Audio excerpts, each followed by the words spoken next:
Inflection points. Let f of x be a function that is twice differentiable on -2 to 2 and satisfies the conditions in the table to the right. If f of x equals f of -x, okay, so that says that this is an even function. So, quick recap. Cosine of x looks kind of like this. And basically you can put a mirror right here on the y-axis, reflect it over, it'll be the same. So f of 1 equals f of -1. That's all it's saying. Which is probably they only give us 0 to 2 because you could reflect it over from -2 to 0. Okay, what are the x-coordinates, the points of inflection of the graph of f(x) on -2 less than x less than 2? Okay, and it gives us, okay, we can work with this. We can do this. So a quick, I guess, sidebar. -1 less than x less than 0. -2 less than x less than 1. -1. So the reason they only gave us half the graph here is we can kind of guess on the rest of these. So this can be extended. Negative, do black for positive, black, red, negative,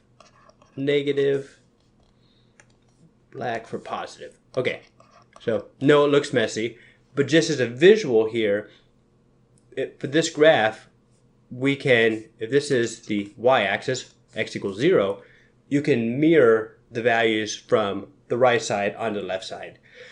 So they didn't need to tell us these because by saying that this is an even function right here, we know that we can do something kind of like this. All right, now to clean up my board because it's a terrible mess, let's see where the inflection points are. So I think I'll do this by starting to maybe draw it. Okay, so first drawing, f of x is, let's see, 0, 1, 2. Let's say we have positive, negative, and it changes from positive to negative at 1. Okay, so positive, this is f of x. So we have positive, negative, but the derivative the whole time is negative, so check. Then it has concave down, concave up. So what that's saying then is the inflection point is a change in concavity. So probably right here there's going to be a change in concavity. But the way I remember this is does not hold water and does hold water. So it's going to look something kind of like this. That's a little extreme. Whoop. There we go. Something like that. So we have concavity here. You drop water down, runs off, but it will pool down here in the positive concavity portion. And so right there would be an inflection point. Well, what are the coordinates of inflection points? Okay. And then, since we're told that it's an even graph, even function, it's the left side is going to be the same as the right side.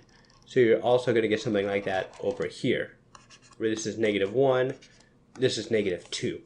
So you'll have an inflection point at -1, and you'll have an inflection point at +1.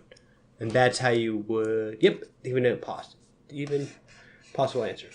So that's how you'd go through this problem. So to backtrack, you read the problem description, look at all the data they give you. One of the important pieces of data here is that it's an even function, which explains why they give you so little data down here. What I would then do is I would actually try and sketch out possible graphs. And then you modify the graph as you need to match the data.